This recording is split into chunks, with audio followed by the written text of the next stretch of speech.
Hi, everyone. We're very excited today. We have our first guest. She's a friend of mine. I know her from ever. She's one of the diaspora lady that have found success here in the US. She lived in France, a little bit like me. She lived in France. She lived in the US, New York, and then came down here in North Carolina. So we get to know her and she will get to share her story. So we're excited to have Judith here. Welcome. Hello, thank you, thank Hey. you, thank you. I appreciate your invitation. Thank you. Well, we know each other for way back. Way back. I don't know why I have all these flies in my house. Don't understand. But yeah, I met her in New York City, Yeah. the little sister to me. Yeah. Because she Oh, reminds me a lot like my big sister. They're the same people. oh wow. I know. They're the same Oh, Yeah, people. a little bit that's about me, nice. like Yeah. she mentioned, I was born in DRC and then moved to France very early when I was, I think, 8, something like that. And then grew Mm. up in France and moved to the US when I was like 24, Mm-hmm. uh, back in the early 2000, late Mm-hmm. 90s. And so I moved in New York City. I was working for a big firm, in consulting firm in audit and as a CPA Mm-hmm. in my beginning in New York City. And this was the dream, Oh, growing up in France, the US, especially in New York City, for finance people like me was like the holy grail. And Mm-hmm. I was very excited. My first years in New York was really a dream come true. I think I grasped anything that the city has to offer at that Mm-hmm. time. Mm-hmm. Went to the best party, I was getting down with the get down, whatever. New York City was a dream come true. Mm-hmm. that's And awesome. you What know, did you but study for your I went, degree? I went And to where? school. I studied in France in accounting. Uh, this was Mm. initially when I was growing up, I wanted to become a doctor. And then, sure Mm-hmm. enough, back then in France, it wasn't that many black doctors. And clearly the school was like, the school's counselor told me, oh, do you know any black doctors? I said, no. So what do you want to be a doctor Oh, for? wow. Oh wow. It was like, Oh, you know, Wow. forget about becoming doctor, find I yourself know. that you can actually do. And then she actually direct me to be more of a like, doing maybe housewife, like Mm. housekeeper, this kind of stuff. And I Oh, was wow.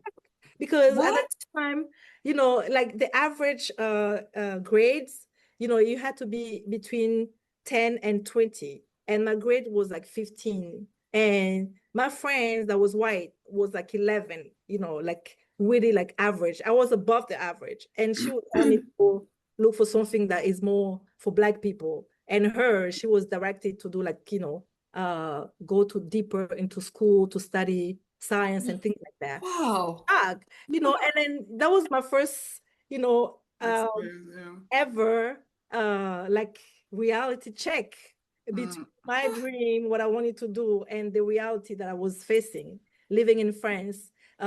This was like over 40 years ago, right? Mm. So I'm like, no, and then she gave me a technical words for what it is to be like a housekeeper. And I was like, wait a minute, what is this? I don't know this about, technical. So I went and searched it, and I realized that this was housekeeping. I was like, and I was in Oh my God. how this lady can just define me as, I don't know. Mm-hmm. And then Wow. back in the day, I was a big fan of Cosby Show. You Mm-hmm. look all these black people because in France we didn't have those references. Mm-hmm. We didn't have any black people that we could relate to.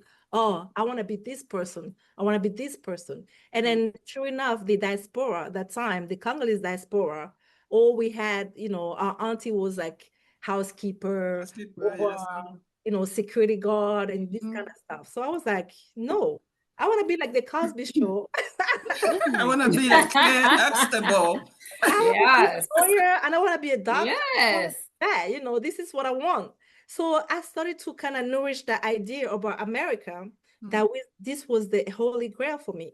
And, I went to school, managed my way to like doing accounting because that was the most accessible back then for us Mm. as, African diaspora in France. And around me, I didn't have a lot of inspiration. Like, all my aunties and uncle were sure enough doing like small stuff, cleaner, housekeeper, security guard, and this kind of stuff. So I started to kind of find my way, and I studied accounting. I did my degree in accounting, and I had an offer for a job here in the United States for a French audit company. That time was a small firm that got bought to like a big company like PricewaterhouseCoopers, and I was a controller for that firm. That's how I came to America, basically. Oh, wow. That's awesome. My Yeah. goodness. So did you knew somebody here when you came, or you just came to discover? Nobody. I Oh, was wow. crazy enough to just leave France and come Yeah, to you're just ready. Yeah, the only person I knew here, it was actually the girl that introduced me to the job, that told me about the job. I actually met her on the street in Paris while she was trying to get her visa process to the United States Embassy in France, and she needed someone to help her get do the copies, make a copy of her passport. And she's like, if you don't do it, I'm gonna lose my place in line. Can you help me out? I helped her out, and she was like, oh, wait a minute, the firm that's wow. for us, they're looking for an accountant. What do you do? I said, I'm an accountant. She's like, oh, you should apply for it. I was like, wait a minute, oh. She's like, yeah, I'm sure, you can be a good candidate. I was like, it doesn't, I'm not losing anything applying for that job. And then that's how everything started. Wow, everything happened for a reason. Yeah, I helped her out, not losing her spot on the line at the U.S. Embassy. Wow. Being at the right place at the At the right time. literally. Yeah. And and sometimes something as small as asking her to help, to help with something simple. Yeah. Like you could have been like, oh, I don't have time, I'm going. Oh, yeah. Especially at that time, I was not, one of the kindest person. I could just be like, hey, I'm not your servant, Exactly. I don't even know what I went to do in the area in Paris, because, it's not usually the place that I hang out. It's not, yeah, it's kind of like. Well, you were meant to be there. Exactly. That's why you went there. Yeah. Exactly. Wow. Yeah. Judith, how was your school experience in Paris? Like in your program, were there a lot of Black people? What was that like? So yeah. Program in accounting, when I studied, it was kind of mixed. It was balanced because, I don't want to get there, but a lot of those accounting firm will use like entry level, Black people to kind of carry the loads of all the, back then everything has to be done manually. You still had to do the T, the accounts, how, balance out the account, how we used to do it with the T account, this account, and especially in Europe, it's very complex. The way you balance the book, the way you do accounting there in general is very complex compared to when I moved to the US. The way I found the way that was doing business was much more easier for me to grasp than when I was in France. What about language? Well, language was a huge problem in the beginning, but you know what? I was one of these people that was ready to just go, go, because this was a dream. So I had to do anything I could. And sure enough, when I was in France back then, working in a financial firm, I was always the one to volunteer. When I was in France, I was working for a financial institution, and then we'll have clients from all over, especially the department that I worked to, which was the courtage, is like those was negotiating trade between different countries. And I was in charge of what I started that's another story, but I started as a trainee. It was just actually it was a vacation kind of job. They take trainee or young kids to work during the vacation to file, do archives and this kind of stuff. And then because they was getting a lot of call from the US, and none of these French people wanted to speak to them because they didn't speak English, I'll always volunteer to direct the call. I'll pick up the call because I was into hip hop, and I was oh yeah, I got it. I'll pick up the phone and then talk to them. Oh, let me, put it to this person, this and that. And people started calling and asking for me. This is how I got the job in France.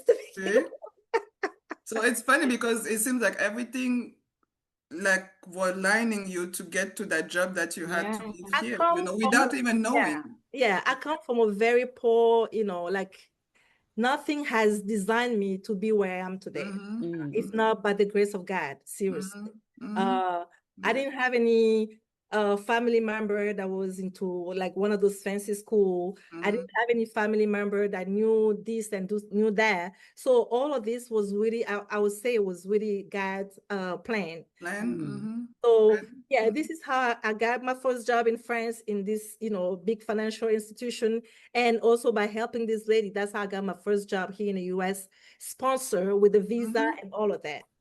Wow. But see that tenacity, I think it's awesome. I think either it's been young or we are just when it's built in you, it's awesome. In you, yeah. It's that you want to go get it. And that's what I want a lot of this young. Anyway, the Gen Zs are on their own league. They know how to get their stuff done. But it's so amazing when I hear that. It's so refreshing. Yeah. To when know you have that, it in you, like you say, you have it in you. You have to drive because nobody can really push you to do this. It has to come from within. Like, this is what I want. I'm going for this and I'm going to get it. Absolutely. Once you do, you can be that one person in the family that makes it, but because you had that in you. Yeah. That's true. That's awesome. That is true. Yeah. Wow. That is so cool. So I have this big contract with this big firm, moved to the United States in New York City, living in Manhattan. Not even, anything. I was living in Manhattan with an apartment that was paid by my job. And then when they sent me the contract, I was like, wait a minute, that's too good to be true. Is this for real? So I'm like, also they gave you what do you call it? That package. So I was relocation. Relocation package. Relocation package. I had the H1, H1 visa. Yeah. Exactly. Back then it was big deal. Like, I was not even expecting that. I had one interview with the manager and it was like, okay, we're hiring you. I was like, wait a minute. That easy? For real? I don't even speak English. I'm not fluent in English. It was like, because so what happened, God is good, because normally that firm was recruiting in that particular school that the manager went to in France. And that particular year, there was no accountant that was available.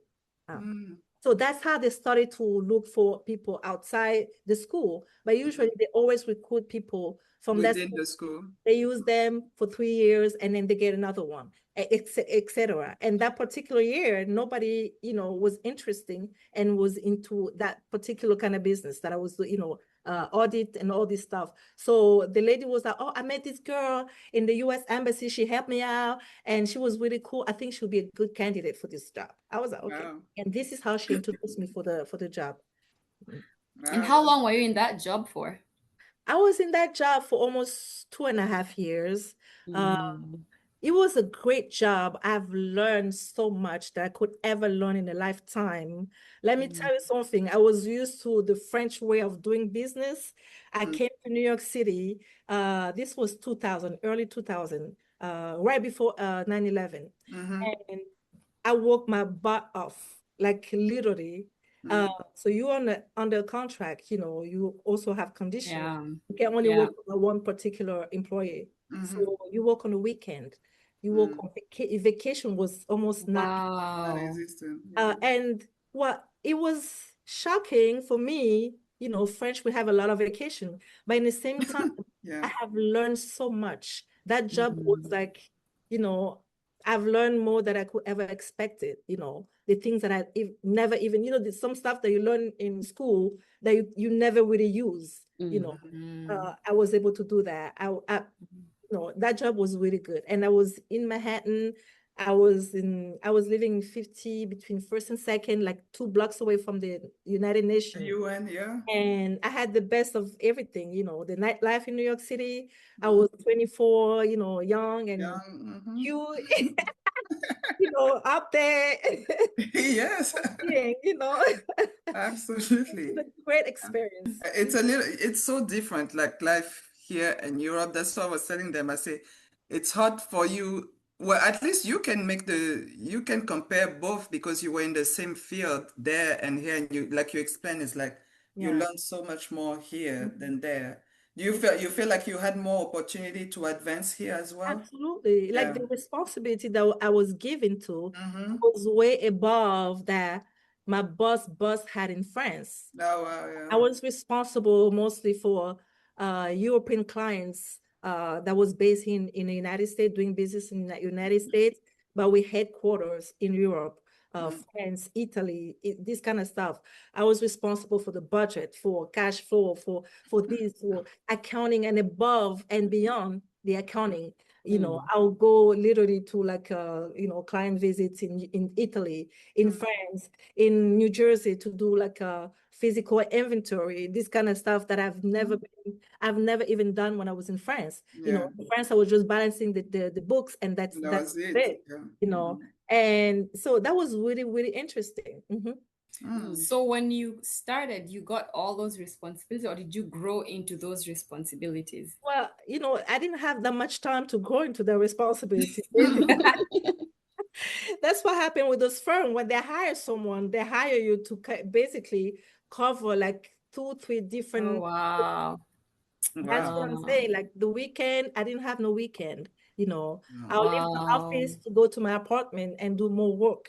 You know, back then, working online, I started it in the early 2000 when most people now are working remotely. I had started already working remotely with that job early 2000. Oh, wow. And then after those 2 years? After those 2 years, it was a period of transition. The firm was sold to a bigger firm, to one of those big four. So the transition was like, you know, when the firm, you know, merge or acquisition, stuff like that, they bring in new stuff, and you under a visa, you into like some very strange period of your life, because your visa might not be conducted with the new employees. So you kind of have to look for your, you know, your backup plan. I had backup plan, thank God, and I was able to pursue my career into you know, a different firm, and really like coming back to the American life. You know, I started working at the time. I worked for Citibank.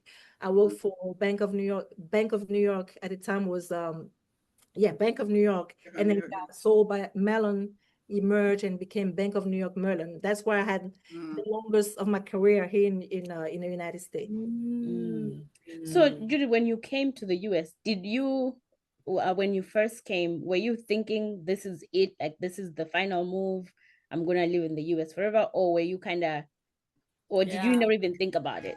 So my thing was, I'll stay here for like 3-4 years, grasp, you know, learn as much as I can, you know, really learn English, you know, have this thing, and go back to France, just make a killing. I'm gonna be my boss, you know, and then show them like, you know, you can't just put a black girl in the corner just because she's black. That was my thing. I wanted to get a revenge for my, you know, my previous employers.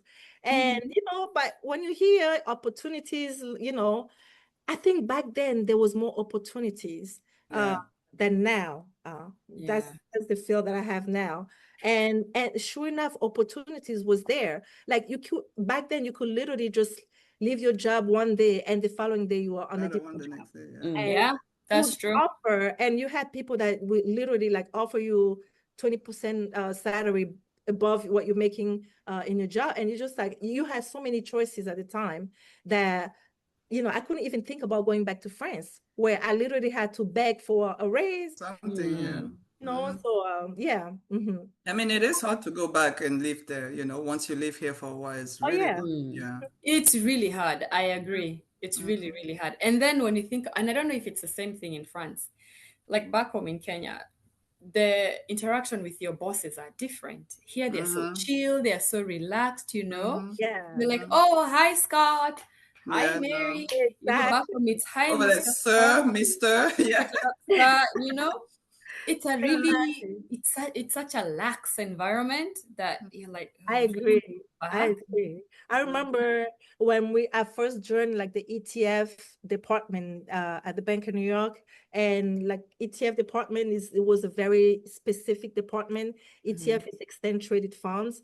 So we had a quarterly rebalance on our funds, and every time it's like the preparation before the events and after the events, and then we'll go out to eat and have a drink on the bus and all of that. You're just joking around. I know, you're like, wait.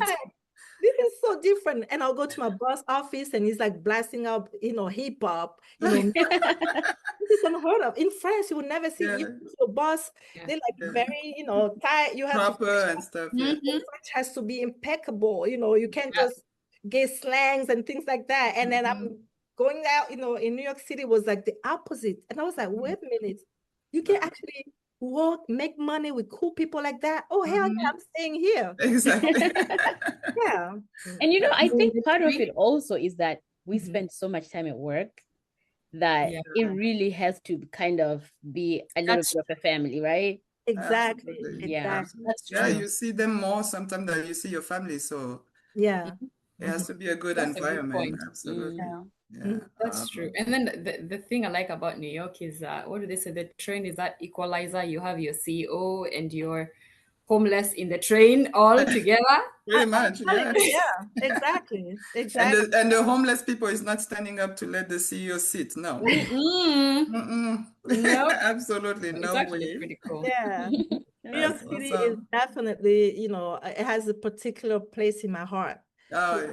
where everything really started. That city just gave me everything I have today.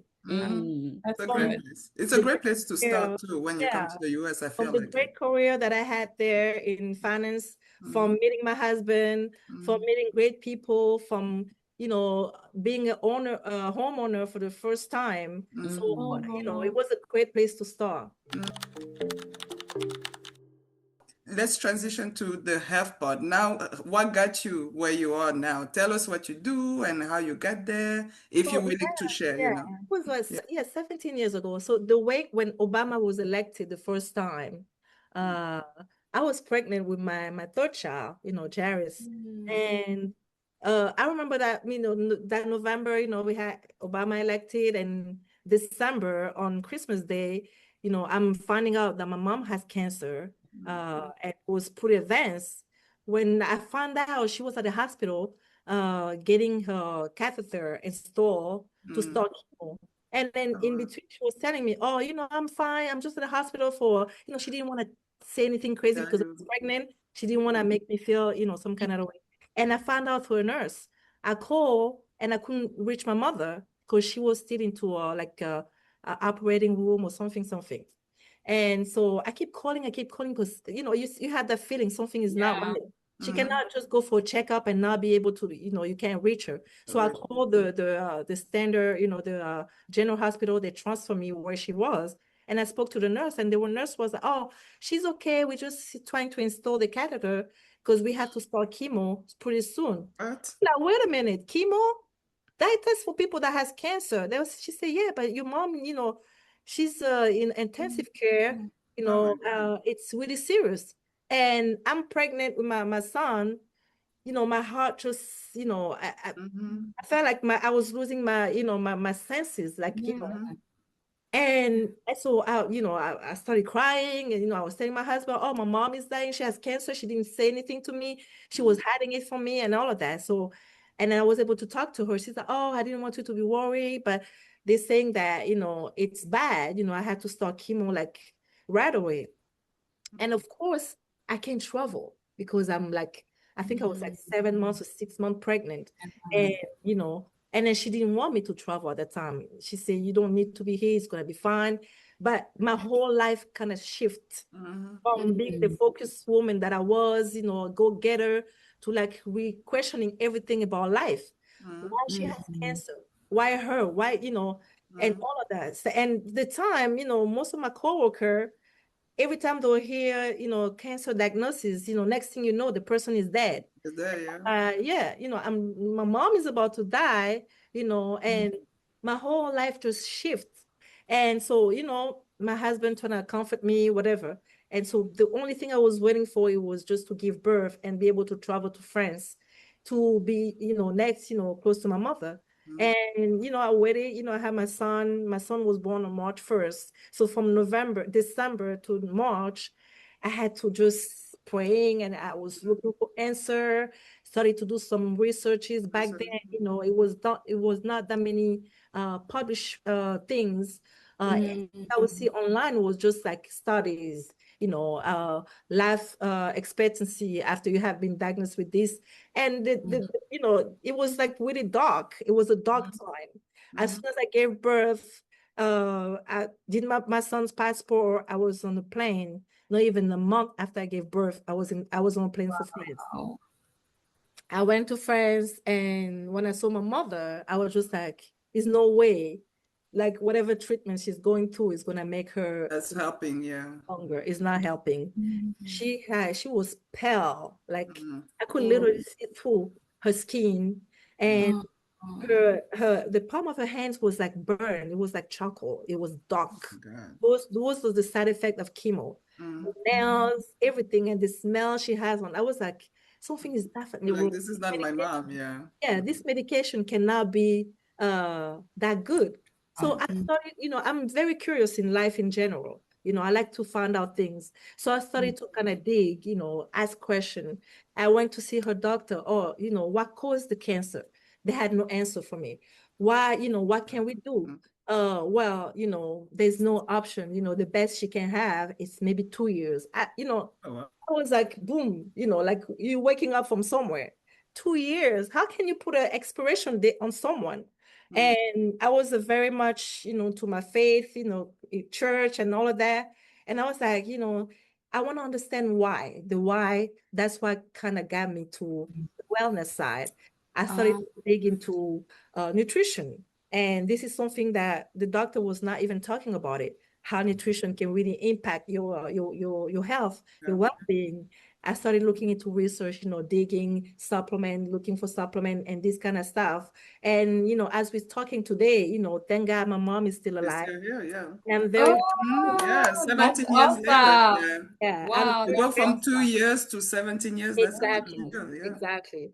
I'm very So was happy, it the I'm very nutrition grateful. and or how did that? Yeah, so we starting, I started to learn things left and right. I went to some seminary, that, in New York City subway, you see a lot of stuff. You see publicity for this, for that. And one time I saw this publicity that was for, like, oh, cancer is not a death sentence. I was like, wait a minute, that's interesting. So I started digging into it, and I started getting more information about supplements, about, stress management and this kind of stuff.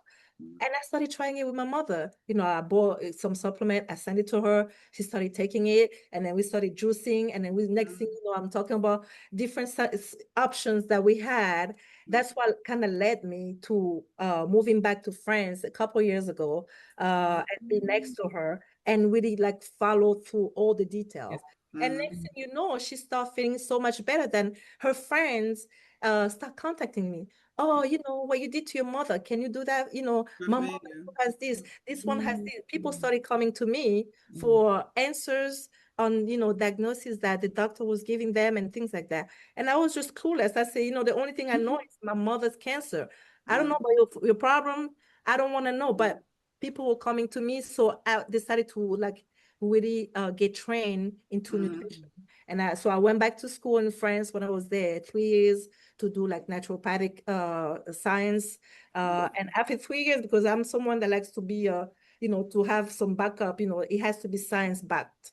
So after the 3 years of naturopathic, so I was trained into nutrition, functional nutrition, which is more like science back. You have research, you have you learn about biochemistry, you learn about blood work and this kind of stuff, and the whole full picture of how your cells really function. The importance of your cells in cancer treatment and this kind of stuff. And I've been in this world of wellness for the past 17 years, from getting my mother's cancer diagnosis to going back to school to learning more about nutrition and stress management and detoxification and this and that. And before you know it, I started to help, and I invested so much money, time into learning about this thing that he became my daily thing. And I made it now my passion and my work now. It was interesting. When you started, you talked about wanting to become a doctor. So I don't see a lot of difference. So just how things happen it may, at that time it was like a bad news from your mom, but it has led you back to the path that you wanted to do from the beginning Absolutely. without knowing. So that just tells So me. tell us, what's the, I guess, the process to get those, is it degrees or certificate? I don't know, I'm not sure, like to But the natural. the naturopathic degree, it's actually open to everyone who wants to learn Mhm. about, well-being, Yeah. how detoxification is part of health, how this and that, there's no really scientific background to that, So that how part, long? yeah. Sorry. So you have training you can have degree from 2 years to 4 years. The one I Okay. did at school was like 3 years. So you get the Okay. basic of health. But the hardest part was to get to the functional nutrition program. This one here, you have to pass some tests. You have to, send your resume. You have to be seen by doctors. They're going to evaluate if you can fit to the program. And this was the French, it's a medical school that's called Paris Descartes. So that they created that program. The year that I got into was the first year they had opened it to a larger public. It's usually designed for doctors. And sure enough, in my peers, 80% was doctors that was coming to learn about nutrition. Apparently, during the whole courses of doctors, they don't learn about nutrition. They learn about disease, they learn about a whole bunch of stuff, but not nutrition. And for me, nutrition is the base of health. Yes, what you put in. Exactly. It's important. Yeah. So you can do one and not do the other, and you just chose to do both. Well, if that was my what you call it, way of doing stuff. But some people come from like medical background. You had people that was doctors, who actually, went to the program. And you also have people who what you call it, the naturopathic degree was different because it was a various, people come from different different fields. You have people that came from finance. You have people that came from being pharmacists. You have people that came from even doctor. We also had doctor doing naturopathic degree because they just wanted to have natural ways integrated to the way they treat the patient.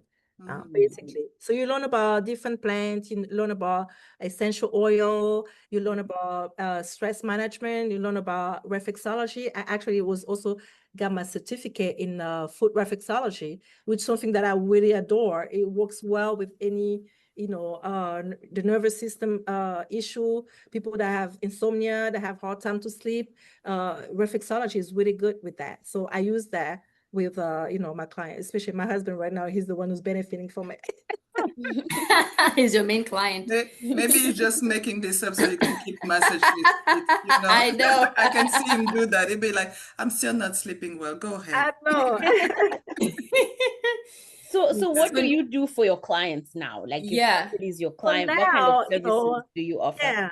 So with years, I kind of, because I had a hard time to market myself because I didn't really know if this was something I wanted to sell, because the way I got into this field was to just help my mother. And so how I can sell it to people, that was like the main issue the past 5 years. So when I was in France, I moved back to the US 2 years ago. But when I was still in France, I'll have consultation like most people do. Your naturopathic people come, oh, I have this, or I have diabetic. So I'll put together like a nutrition plan and some supplement and here and that. And I was that's not what I really want to do. I want to get to the root causes of what people get sick and educate people. So this is something that I started to incorporate in my practice. Instead of having people just on the consultation, so I put together like programs. And for what I've learned from, well-being, there's like two major root causes to most issues, to most illness, which is, immune system, having a weak immune system, how that will impact your health.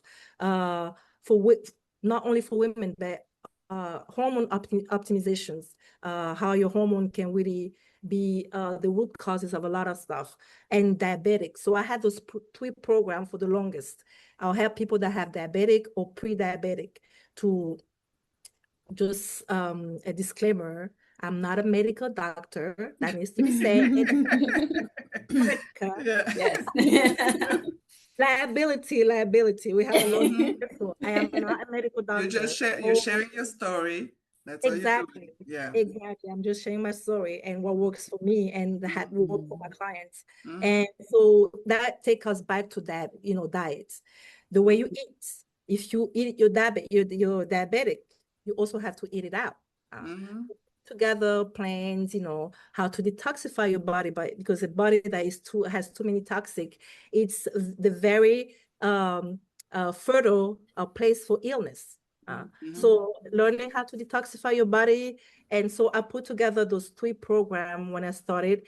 And then, people that have cancer, I always have a special place in my heart. I designed this program as a cancer consultant, basically, for people who have just recently got diagnosed with cancer, don't know what to do, how to do this, what the side effect of this treatment, all of that. So I just kind of bring my expertise in cancer, as far as, if you're getting the natural, if you go the natural way, the things you should expect and what to do and where to go. If you chose to do chemo, radiation, this and that, what to expect and how you can, balance out nutrition to kind of alleviate the side effect of all this treatment. And so this is what I offer right now. I have 4 programs in total. I have the program for diabetic. I have hormonal optimizations. I have all my program is Vitalis, which stands for vital, anything that has life in it, and the cancer consulting for all these people dealing with cancer. Interesting. You know what I was thinking is it's so interesting because on the business side, when things happen and everybody get together, the first thing they do is a root cause analysis, right? For the business. So why not do that for your body, right? That's true. Isn't that your best, That's true. Yeah. So it's one thing to think about. People just you do it for the business, you gotta do it for your body as well, And she's not out here, and you can correct me, and she's not out here saying that what she's gonna tell you is gonna change, is gonna take care of everything. She's just telling you what she experienced with the people that have trusted her. And it's not something that happened overnight. It's really a commitment that you have to go through and believe, trust the process, like they say. Yeah. So I live with, I'm on all the research about cancer. You name it, I'm on it. If there's a supplement that can prevent cancer, I'm on it. Like I dream, I live, I eat cancer every day. I breathe cancer every day. I'm on all the researches. Anything that can help to prevent cancer, that's what I do. So that's the expertise that I offer to my clients when they come to me. I have a young lady that recently got diagnosed with cancer. I know her mother for a long time. She's a friend. And, her daughter got diagnosed with cancer. She's like, I don't know what to do, this and that. So when I come into I will tell her, I explain the cancer when you are diagnosing. Most of the time when you have a cancer, the doctor will tell you, oh, we don't know, the causes. What causes my cancer? We don't know. That's the answer that I have most of the time. We don't know, but we are offering these options for treatment. So I explain to people what the root causes of their cancer. And then now, I have the ability to run, different blood work to test, prevent, and to explain the root causes. That's that's a program that I put together for my clients. Most of my program is 3 months because I don't think you can solve any health issue with just one consultation. So I usually will guide people for 3 months. The first month, it's a mandatory. All my program has a detox program because you cannot bring in new furniture in the house. So we start with the detoxification first. You have to detox all the pathway that your body is actually made to, to detoxify. And then whatever program you have chose. If it's a hormone optimization, we go to all the lab work that needs to be done. So we do lab work, and I can tell where the problem is really is. And then we take it from there, and we start working on bringing in the supplement that you need, the mineral, the vitamin. If we need to do this, we need that. Everything, it's a personalized approach of wellness. It's not a one size fits all. Like someone has a breast cancer, oh wow, we go to chemo, we go to this. Everyone is different, and this is the my approach of wellness, really. Very interesting. Very interesting. And I'm passionate about that. About well, you can tell. Yeah, we can hear. Yeah, we can tell the passion. Sorry, go ahead, Marcy. No, I was going to ask you. So I know you are in North Carolina, close to us. Do you take clients outside of North Carolina, or do you take clients more in person, like somebody close by? Well, so this is the thing, though, because all my degree and licenses is from outside the United States. So I'm working my way through being licensed in the United States. And, the worst part is North Carolina does not have any licensure, per se, because they don't recognize naturopathic as a science in North Carolina. But you can go through like a nutrition licensure from the States. So that's what I'm working on now. But I have clients from all over Europe, from Africa, and I'm trying to get more into Africa, where I found out there was a really big demand from African people, and then because also I like to educate on health. A lot of my African people don't really, we have lost our ways of health. We adopted other ways, the Western ways of life, and then it has been really damaging to us. Damaging to us first. And the Westerner trying to get away from the diet, and we are once they diet, we want to live like them, we want to eat like them and do all of that, but we don't have the infrastructure behind that, we don't have the science behind that to help us. And then I'm seeing a lot of illness in our community that has no place. Would we just focus on the diet that we have? Or diets.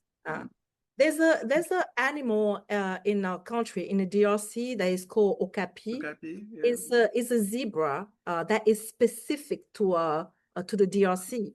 That particular zebra, when you take him away from his birthplace, he commits suicide. Oh wow! Oh wow! He dies because anything outside his environment is hostile. So he preferred just not to go through that. And this is the same thing with the African diaspora. We are far from where the diet that we're supposed to have, from, whatever lifestyle we are meant to have, we don't have it here. We don't have a village to help us have our children. So we're dealing with a lot of stress. You see a lot of fibromes in African community, more than any other community. We have a lot of illness that we're going through that is really because we are out of our environment. And this is where I bring some education behind that. This is where I bring some senses to we're going through high blood pressure, diabetic, all of this stuff. Like it's crazy. You're right. High blood pressure, diabetes. Did I hear you say fibroids? Fibroids, yeah. That is a word that I never had much when I was back home in Kenya, but you're absolutely right. It's so rampant here with the the women that I know in this country. And you're probably right, because it must be stress. Because back home you have your auntie, your mother who's taking care of who's coming to clean, who's coming. You have so much help. Exactly. And something also I noticed, the past years, dealing more and more with the African in the continent, is that a lot of them, especially women, will have a deficiency in vitamin D3. And I'm like, wait a minute. Oh, yeah, right. So much sun.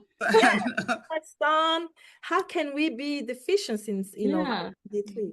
Well, sure enough, what I've noticed is most women who are deficient in vitamin D3, they have a, very easy life. They're wealthy.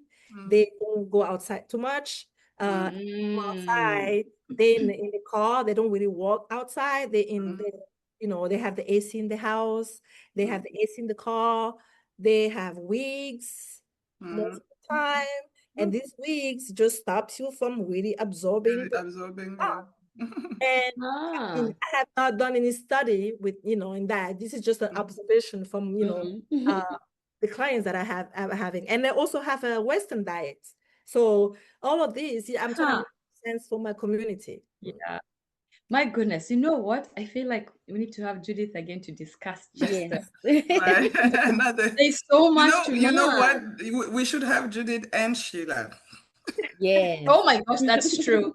Yes, you're right. The two Because Sheila is combinations. very into Perfect. organic and things like that. Yes, she Because is. she's about And the exercise health. and yeah. Oh my gosh. That's she's true. very I remember focused. like when I went back home, I think I shared that with Judith that it was interesting. We went to this village, if you want, and I could see this old lady.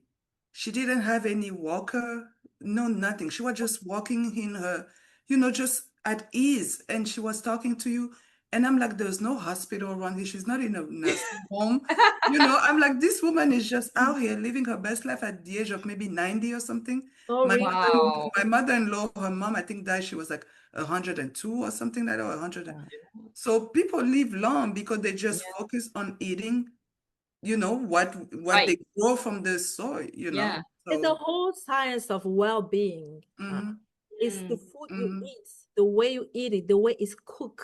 Something as silly as just when you're salivating, when you see something you like, you start to salivate, you're activating your salivation gland, and the food is digested better than when you're just eating the way we eat. We don't even, we're in a rush. Sometimes we eat, we're driving, we're eating, it's like you don't even get it. That is so true. Yeah, we swallow food and we don't take time to really chew or masticate what we're eating before we swallow. When you're swallowing food that are still whole, and it causes some indigestion into your body. You start having all this burping, all this stuff you don't know, because the way we eat, what we eat. That's just the way we eat and the food that we eat. Some food have been growing into the those chamber is not, it hasn't even reached the soil. It was it just came out of the, I don't know what kind of stuff they it's this kind of chamber where they grow food and they tell you it's organic, but that food has even not touched the ground. The ground, how is it organic? But it has no minerals in there. So I test my clients to see if they have mineral deficiency, if they have vitamin deficiencies before I can even recommend anything. I don't just say, oh, just take this, just take that. No, everyone is different. And I really tend to treat my clients, as on a personal level. On a personal level, as opposed to just like, oh, just take this, just take that. I'm not a doctor. I'm a wellness practitioner. But that's awesome. Thank you for sharing. That was great. That's actually a lot of information. Yeah, very eye-opening. So I guess for our viewers who would be interested in either getting into this, the naturopathic. Naturopath, Yeah. So what's it is, naturopath and nutrition. Is there anything special they need to know how to get around to doing it?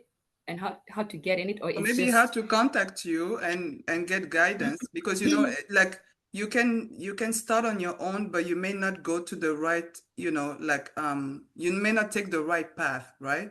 Because what she does, she relies it on some research, Absolutely. So maybe they can contact you if you're willing to have people contact you, if you want to share either Instagram or something.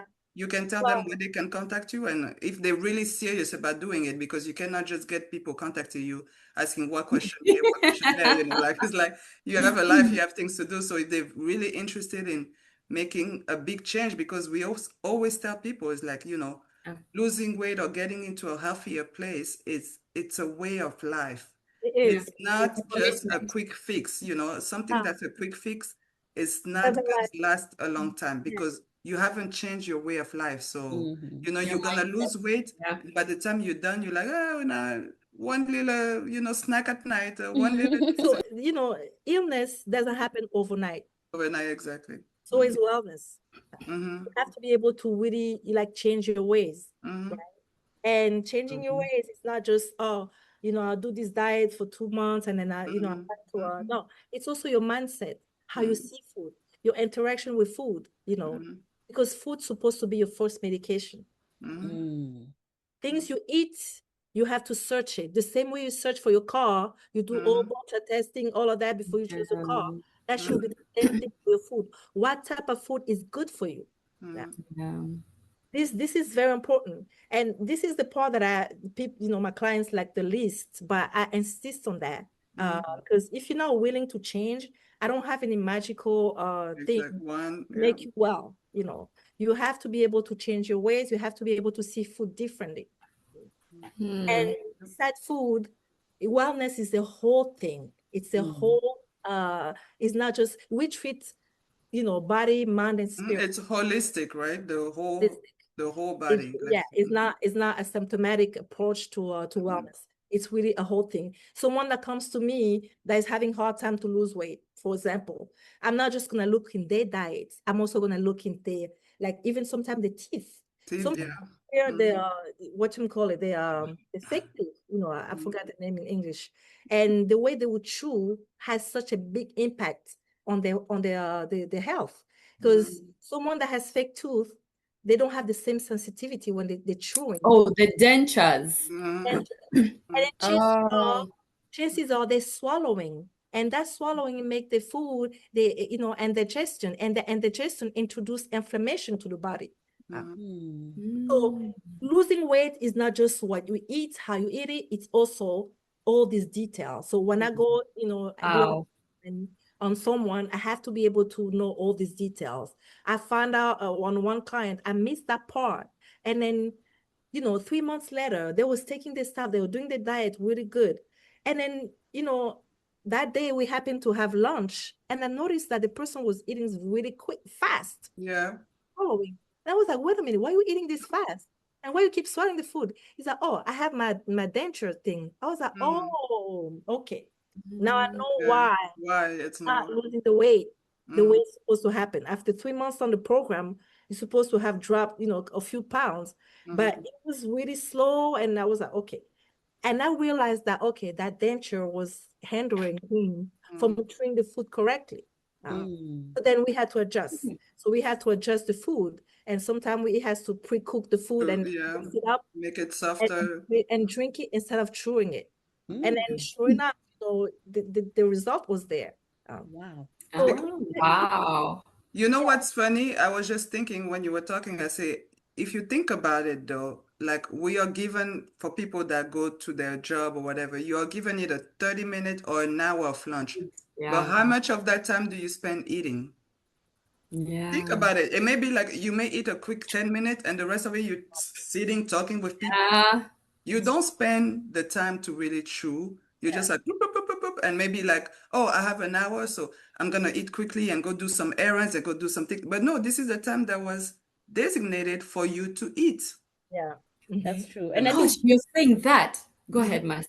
No, I was going to say, I think breakfast is even worse. Because in the morning, you're rushing, you're taking the food, you're chewing. Yes. And I was going to say, our children, now that I think about it, I'm always like, why are you eating so slow? Eat quickly. I know, right? And now I'm sitting here thinking, I need to change that. Yeah. But when you think about it, even like when you think of coffee places, right?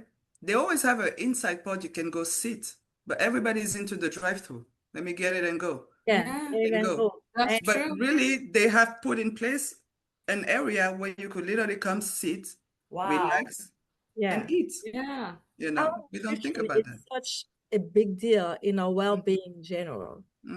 Think about it. This is food supposed to be your medicine. So we should spend more time into that, like what you're eating, how you eat it, how you cook it. If you overcook stuff, you're losing all the nutrient benefit. So you're actually eating empty calories. So all of this is so important. And this is the whole thing about what I do now is to educate people about food. Yeah. When people get into my program, it's one thing. We can correct whatever, if you have deficiencies, mineral deficiencies, vitamin deficiency, we still can correct it. But yet, what I always want people to take with them is the education around food, around nutrition, around stress management. How we all, even kids, especially that, stress management. have little kids that are already stressed out. Stress is very important, Yeah, because those little kids, not to cut you off, but those little kids, they mirror what we do, right? Like they see us. We're the first line of people they see stressed out. So they're just gonna do the same thing, like it's, you get stressed for little things, but stress management is big deal. Like it will take care of so much. Stress is gonna have an impact on your DNA, on your, and this is important. So this is the thing that I learned through all these 17 years, and I'm still learning, because there's no one science, things is making progress every year, and I'm all over this. PubMed is one of my best friends. I'm always researching. Every time there's a new study on cancer, I'm always getting the alert. I have to study whatever is going on the illness in general, on wellness in general. Wow. Yeah. I'm your wellness bestie. Yes. You're a wellness coach. Coach. You really are. Do you have your business name or Instagram, anything? So that's another thing. I'm not big into social media. I'm working on it seriously. So I have an Instagram page. My business is called Jiloa Wellness. Okay. Where I have all. So Jiloa is DJILOWAH. Okay, nice. Okay. We'll make sure to write it down there as well. Yeah, add it in the link. We'll link it down in the You have me on Instagram and Facebook and my website. All right. Wonderful. That's awesome, Judith. Oh my gosh, I feel like I've learned so much. I'm questioning my life's decisions with food. Tomorrow is gonna be a different lunch you're gonna have. You're gonna take I have an ebook coming up soon. Nice. Some of my essentials on how to take supplements. Ladies, warning, supplements, it's an active product. And now you have to be guided because not every supplement is meant to be taken in the long term on this and that. The reason why I'm saying that, because I have stories about people taking supplements, now guided by a professional and ended up boosting a cancer that was dormant. So I'm putting up even liver. Some people have liver problem from using so much supplement. I'm putting a guide to supplement guiding coming up soon, and I also have a line of supplement that I formulated myself that is coming up in end of October, I think. So stay tuned. Yeah. We have to bring this girl back, you guys. All right. We'll definitely find the time to do that. This was pretty good. Thank you so much for coming. This was thank you. Amazing. Gosh, that was amazing. That time flew by. I was just enjoying it. I know. Yes. Right? I know. I keep looking at the time. I say, okay, we're still good. I don't want to be like having to stop and we haven't heard everything, Yeah. So we're good. Well, all right, guys. It's time to call it. It was awesome. Even when I first came to the US, when I landed at the airport, they lost my bag. And I have the directions, like go to baggage claim and get your bag. And when I got there, my bag wasn't there. So I've waited and waited. And then finally I go to the security guy and I'm asking, like, my bag didn't come. And he's like, ma'am.